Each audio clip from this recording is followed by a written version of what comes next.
Bom, meu nome é Alessandro Martins Silveira, eu tenho 35 anos, eu sou advogado.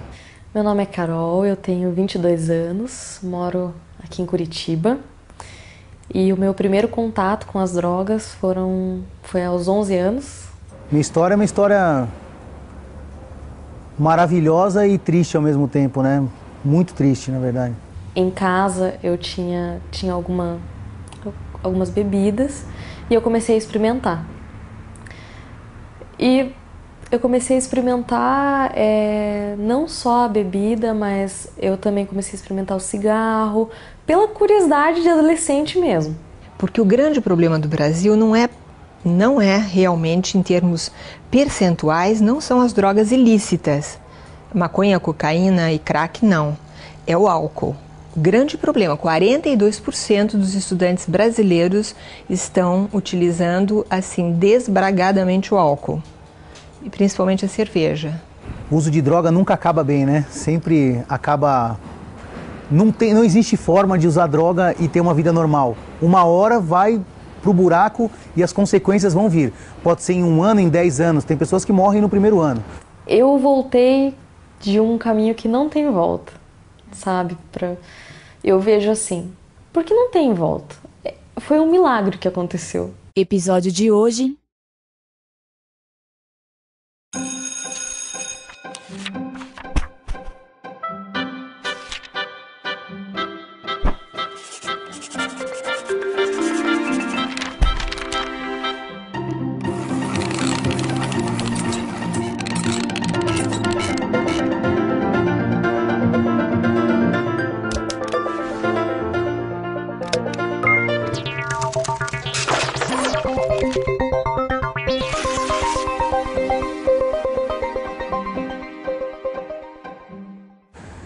Eu nasci em uma família maravilhosa, sempre tive tudo, né?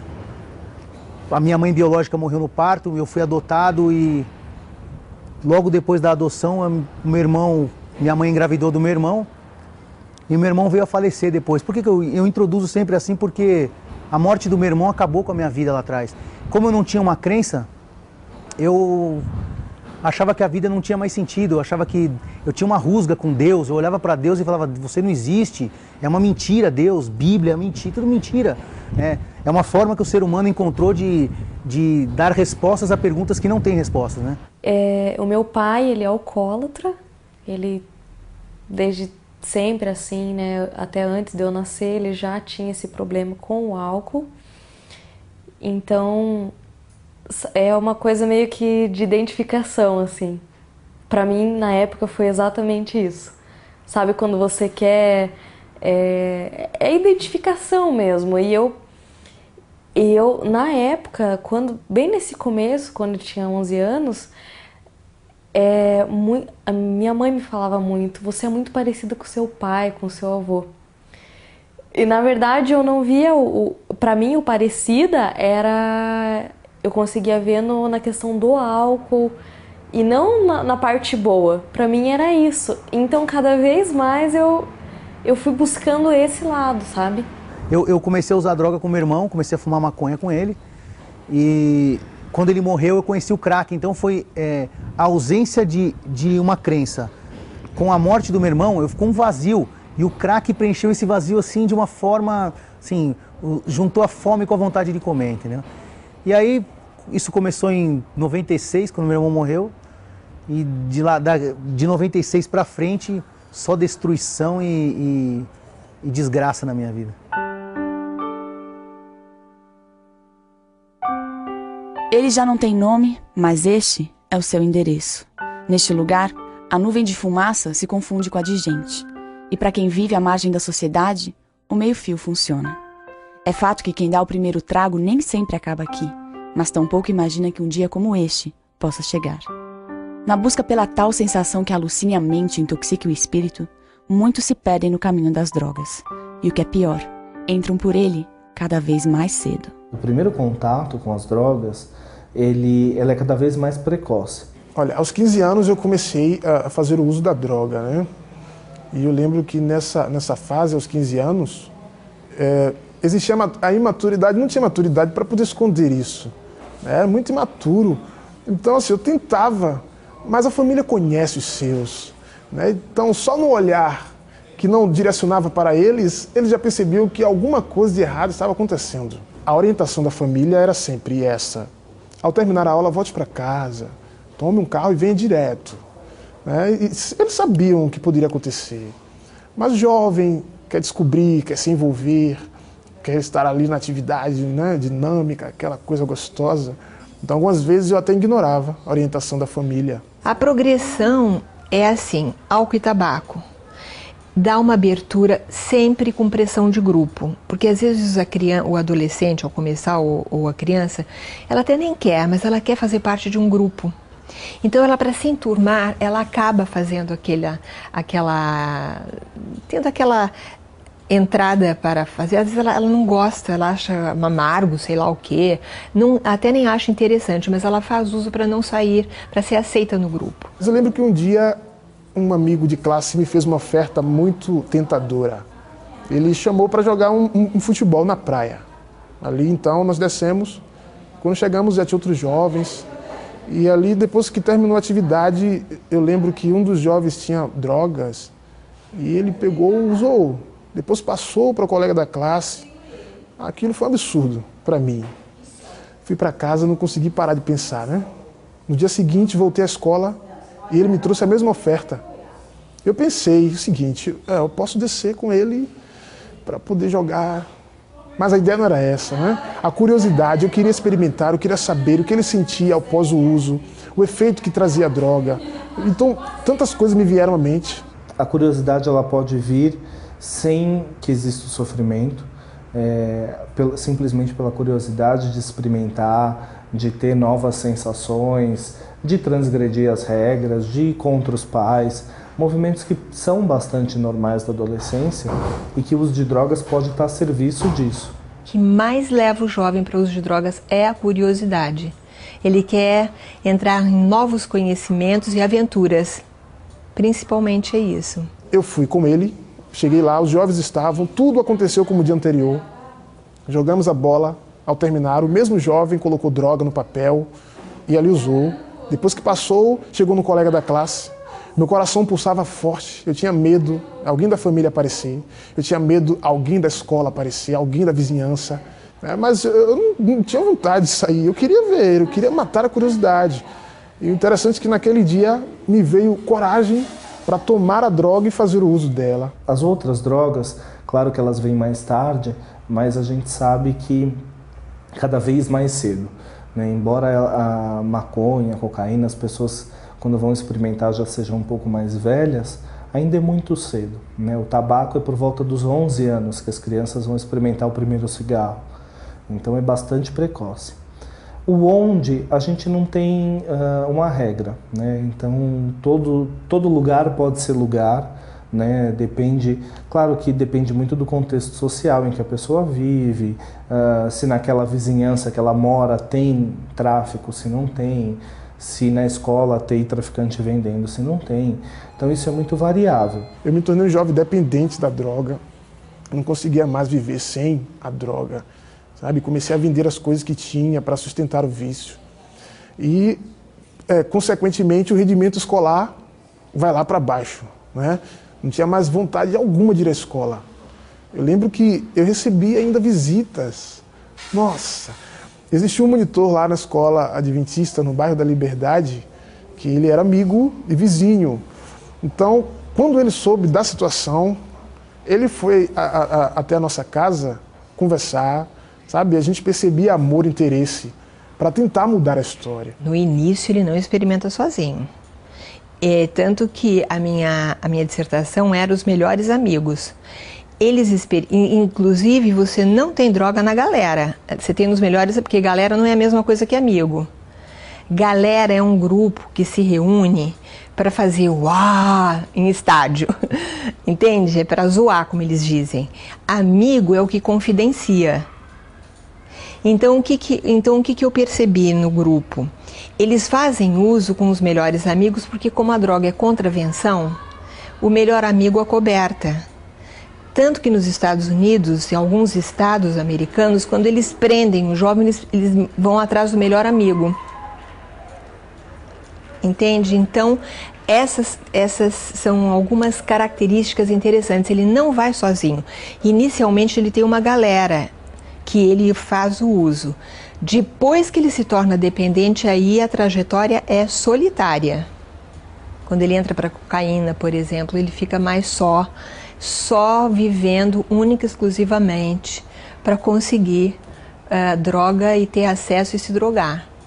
No começo era, né, aquela galera, vamos usar junto, vamos pra festa junto, vamos pra balada, pra rave, né, envolvida com todo o pessoal. Só que à medida que eu fui entrando mais de cabeça, assim, os amigos diminuíram. Eu andava com 3 amigos, para ser bem específica, que foram os amigos que usavam pó já e crack. E era a gente, né? Era eu e esses 3 amigos. A gente foi pro crack, só que assim, até quando eu entrei mais fundo, né, no vício mesmo, todo mundo parece que se afastou. Então, era aquela coisa mesmo, não era mais por diversão, era por precisar usar a droga. Dependência. Condição do não livre, contrário de autonomia. Dependente é aquele que tem dificuldade de se desligar de algo por causa de uma força maior do que a da vontade, a do hábito. Quem depende está submisso à vontade de outrem. Portanto, dependência não significa delinquência nem tampouco inocência. Em se tratando de responsabilidade, tem mais a ver com impotência do que com negligência. E só sabe de fato dizer o que isso significa quem tem conhecimento de causa. Logo que eu terminei a faculdade, eu fui internado a primeira vez, em dezembro de 98. Fui internado a primeira vez, fiquei 28 dias numa clínica assim, vamos dizer, como se diz, clínica de playboy, né? Onde o índice de recuperação é muito baixo, porque tomando suquinho de laranja e comendo torradinha gostosinha de manhã, ninguém se recupera, entendeu? Infelizmente. Não estou falando nada contra a clínica, mas eu acredito em outro tipo de recuperação onde se dobra a pessoa ao meio. E tem que passar pela fornalha da aflição para se recuperar, né? O Senhor tem que moldar a pessoa.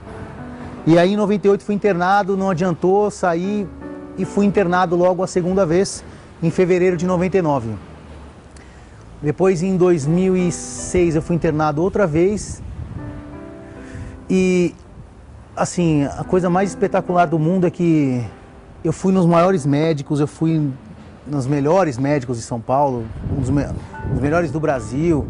Assim, uma das especialistas chama Ana Cecília Marques, você lembra até o nome dela, é da Unifesp, e ela tem uma tese, o pulmão do crack, ela defendeu a tese em Copenhague, ela é super conceituada, mas um dia eu fui no consultório dela, ela olhou para mim e falou assim: Alessandro, você precisa vir aqui amanhã de manhã limpo. E eu olhei para ela pensando assim, quem é ela para falar isso para mim? Porque eu vou sair daqui e vou para a boca, né? Ela não tem poder de falar para mim que eu não vou usar hoje, né? E eu olhando para ela já pensando, amanhã, hoje eu vou usar, saindo daqui, já tava vendo alterações, porque o uso ele faz alterações orgânicas na pessoa, né? Como vontade de ir ao banheiro, por exemplo. E eu cheguei varado no outro dia, eu voltei de usar e já fui direto para a Unifesp, lá na Borges Lagoa, acho. E ela olhou para mim e falou, não dá para continuar o tratamento dessa forma. Em 2006 fui internado a terceira vez, e tudo na mesma clínica, essas clínicas mais light, né? E aí a quarta internação em 2007. Só que antes de entrar na quarta internação, eu havia entrado no escritório de advocacia como empregado, cheguei a sócio, graças a Deus estava bem lá, mas assim, aparentemente estava bem, né? Quem olhava para mim de fora falava assim, poxa, esse cara tem uma vida boa, né? Tem um escritório de advocacia, né? Tinha uma namorada na época, então estava tudo... Quem olhava de fora estava ótimo, mas por dentro eu estava morto, né? E numa sexta-feira, aí eu quero, para honra e glória de Deus, falar, né, isso que é a parte mais importante do que eu tenho para dizer, porque quem me curou foi o Senhor Jesus Cristo e se não fosse Ele eu nem estaria aqui falando nada disso, né? Eu saí numa sexta-feira para usar, como várias sextas-feiras aconteceram, É por isso que nem adianta ficar entrando muito no mérito, porque o uso é sempre a mesma coisa, ele é repetitivo e animalesco, né? É animal, uma coisa animal. A pessoa se torna um animal. E eu saí naquela sexta-feira à tarde do trabalho e fui pra Boca, peguei umas 20 pedras de crack, né? Como de padrão, pegava de 20 em 20. E no meio do uso, eu bati o carro, atravessei um comando da polícia, varei esse comando e bati o carro. Meu pai foi me buscar, olhando mais uma vez, porque essa é mais uma história das inúmeras que tem dessa de bater o carro, e meu pai me buscar. Meu pai me buscar e olhou pra mim e falou assim, não tem jeito mais, né? Seu irmão já morreu e você vai morrer também. E eu achava que eu ia morrer mesmo, eu achava que minha vida não tinha mais sentido. Não tinha mais sentido nenhum viver, né?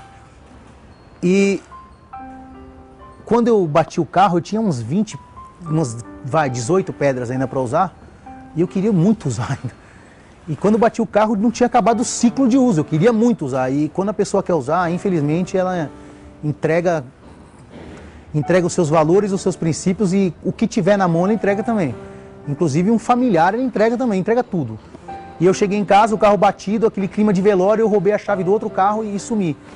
E aí domingo, eu saí na sexta, né? No sábado à noite eu bati, voltei para casa. E no domingo à tarde eu peguei o carro do meu pai e sumi. Aí foi domingo, segunda, terça, quarta e quinta. Na quinta-feira à tarde, eu falei, eu vou me matar, porque não tem mais sentido, né? Nem o uso mais tá conseguindo me satisfazer nem nada, minha cabeça latejando. Eu fui na mesma favela e falei pro cara, me dá uma arma, né? O cara olhou e falou, esse cara tá louco, né? Mas eu falei, eu quero uma arma. E no final de muita negociação lá, muito tapa na cara que eu tomei lá, assim, tipo, vai embora daqui, ele me vendeu a arma. E advogado é uma raça meio prepotente e arrogante, né? E eu queria me matar em grande estilo, porque morrer, é que nem falar, né? Morrer atropelado por um Fusca não vale a mesma coisa que morrer atropelado por uma Mercedes quando fica a marca da estrela no peito, né? Aí eu falei assim, eu vou me matar dentro do escritório, né? Pra aparecer no Jornal Nacional William Bonner à noite. Mas isso passou pela minha cabeça mesmo. Quando eu tava me dirigindo ao escritório, eu não me lembro de mais nada. Eu acordei dentro do meu carro numa rua, não fui pra essa rua, não abaixei o banco. Na hora que eu me levantei, eu tava indo de manhã, eu me levantei umas 4 horas da tarde com o banco arriado, olhando e falando assim, mas o que eu tô fazendo aqui, né? Não tinha mais arma, não tinha mais nada. Eu olhava e falava assim, não é possível. Agora eu fiquei louco de vez. Depois de uma meia hora pensando no carro, o que eu estava fazendo naquele lugar, eu falei, eu vou usar de novo. Porque a única coisa que eu sabia era usar, né? Eu não sabia fazer mais nada. Bem feito, assim, né? Tudo que eu fazia dava errado. Namoro acabava no meio que a namorada não aguentava. Trabalho também interrompia. Então, usar era a única coisa que eu conseguia. Eu falei, eu vou usar. E durante esse uso eu lembrei do sonho que eu tive no carro, assim, primeiro eu não acreditava, assim, em Deus, não acreditava na Bíblia, não tinha uma crença e nesse sonho primeiro apareceu uma figura escura, assim, uma morte, assim, não sei identificar. Hoje eu sei que era inimigo de Deus. E de repente uma luz muito forte, assim, uma luz mas muito forte mesmo, espantou as trevas, assim. E no meio dessa luz tinha um homem e ele dizia assim pra mim, tanta gente me louva e nunca me viu. E você tá aqui se matando. E falou mais algumas coisas que eu, sinceramente, sou muito pequeno para explicar, mas logo depois ele abriu um livro, escreveu meu nome num livro com tipo uma caneta de ouro, saía ouro, assim. E quando eu comecei a lembrar disso com a lata na mão, usando crack, eu olhei e comecei a chorar, assim, nunca chorei tanto, nem na morte do meu irmão eu chorei tanto quanto eu chorei nessa noite. Me lembro que eu estava na Praça Pan-Americana e eu peguei um primeiro orelhão que tinha lá, liguei para minha mãe e falei, mãe, eu acho que eu vi Deus, né? Minha mãe deve ter pensado, agora vamos internar no Juqueri, né? Porque não tem mais jeito, agora ficou louco de vez. E eu tinha um advogado que trabalhava para mim na época, que ele era cristão, e eu ia discutindo com ele às vezes pro Fórum João Mendes ou qualquer outro fórum. Ele dizia para mim assim, Alessandro, Deus tem um plano na sua vida e Deus vai mudar a sua vida. Eu falava, que Alan, que Deus, rapaz. Você acredita em cobrinha que fala em Éden? Isso é tudo mentira. E depois de ter visto aquilo, eu falei assim, a única pessoa que vai acreditar em mim é o Alan, porque ninguém vai acreditar em mim. Se eu falar pro meu pai, ele vai achar que eu tô louco. Se eu falar pra minha mãe, ela vai achar que eu tô louco. Qualquer pessoa vai achar que eu tô louco. Eu liguei pro Alan 3h30, 4 horas da manhã e a gente ficou até umas 7 horas da manhã no telefone. E ele falou, eu tinha certeza que isso ia acontecer com você, né? Logo depois disso Graças a Deus que isso aconteceu. Depois disso eu achei que eu estaria curado, né? Falei assim, agora eu tô curado, porque eu vi uma coisa sobrenatural, algo muito fantástico. E eu voltei a usar e aí o Senhor deixou claro na minha vida que Ele vem até resgatar. Ele vai buscar onde tiver. Mas depende de nós, a cada dia, nos mantermos no caminho dele, porque não adianta ficar se apegando em algo do passado. É todos os dias uma manutenção diária e não esquecer que Deus é o Senhor da minha vida, que o Senhor Jesus, Ele me salvou. E aí, depois disso, eu fui internado a 4ª vez na Fazenda do Senhor Jesus, em Campinas. Ali sim, tratamento de 6 meses, acorda às 5h30 da manhã com a sirene, entendeu? Se pisar fora, pega 1 hora de enxada a mais por dia, entendeu? Pega enxada, lava prato, lava banheiro, faxineiro, tudo que acaba com eiro eu era. Lavava panela, e se a panela não tivesse bem areada, 1 hora a mais de enxada, que era punição, 1h10 ainda. Esses 10 minutos, às vezes, era o que mais... Às vezes, a 1 hora de enxada, mas os 10 minutos não passavam. 6 meses lá, voltei e recaí de novo. Aí eu falei assim, não sei mais o que vai acontecer, né? Eu acho que o estigma ligado à dependência química, ele é muito grande, né? Eu particularmente acho que essa é uma questão muito subvalorizada, até na psiquiatria, até dentro da dependência química. Eu acho que, principalmente no meio médico, que é o meio qual estou mais ligado, fala-se muito pouco sobre o estigma que o dependente enfrenta, né? Então, essa ideia da pessoa com falta de caráter, falta de vergonha na cara, da pessoa que usa porque quer e a hora que quiser para, isso ainda é o mais prevalente, né? Foi feita uma pesquisa há mais ou menos 4 ou 5 anos aqui no Brasil e a maioria da população brasileira encara a dependência de cocaína como uma falha de caráter, né? Quando a gente sabe que não é assim, né? Que é uma doença, precisa de tratamento, precisa de um cuidado. Quando eu saí dessa internação, ainda fiquei um período bem, só que quando eu saí, meu sócio falou tchau pra mim. Aí eu pensei, puxa vida, depois de tudo ainda tem que procurar emprego, né? Coloquei meu currículo numa coisa de internet aí que procura emprego e fui parar numa empresa em que havia uma meditação pela manhã. Quando eu entrei, tinha um rapaz com a Bíblia aberta na mão, assim, eu falei assim, nossa, eu vim para uma empresa, eu vim para uma igreja e outra, né? Foi Deus que me trouxe aqui, graças a Deus. Sentei, fiquei quieto, fiquei ouvindo e comecei a recair. Pensei, puxa, agora, né? Palavra que veio na minha mente, né? Esses crentes vão me pôr tudo pra fora, né? Quem que gosta de um cara que usa crack? Ninguém gosta. Já não aguento mais, eu já tinha matado 30 tias, 5 avós, porque tem que mentir muito pra manter o uso, né? Você falta 3 dias, como é que você falta 3 dias? Você mente que morreu não sei quem, que você precisa ir viajar, oh, sua mãe liga, oh, minha mãe ligava, não sei. Então era só mentira. E na primeira que eu faltei, eu falei, não vou mentir mais, pai. Eu vou lá e falo a verdade. Já chego pro Marco lá e falo assim, ó, Marco, é o seguinte, meu... sou usuário e já me manda embora agora, que é melhor, que aí não fica criando um vínculo mentiroso. Eu fico mentindo pra você, você finge que acredita e a gente vai indo, então eu sou dependente químico, pode me demitir. Ele falou assim, não, eu vou com você até o final. E assim, só mais uma coisa muito interessante, né, que uma das primeiras reuniões que eu fiz na empresa, tinha falecido um senhor do IAE aqui em São Paulo, e ele tinha deixado uma conta bancária, não tinha bens, era só uma conta bancária. E o Marco entrou no jurídico e falou assim, você que é o civilista, né? Então vem aqui. Eu fui na reunião lá, não, o que tem que fazer, né? Deixou a conta bancária.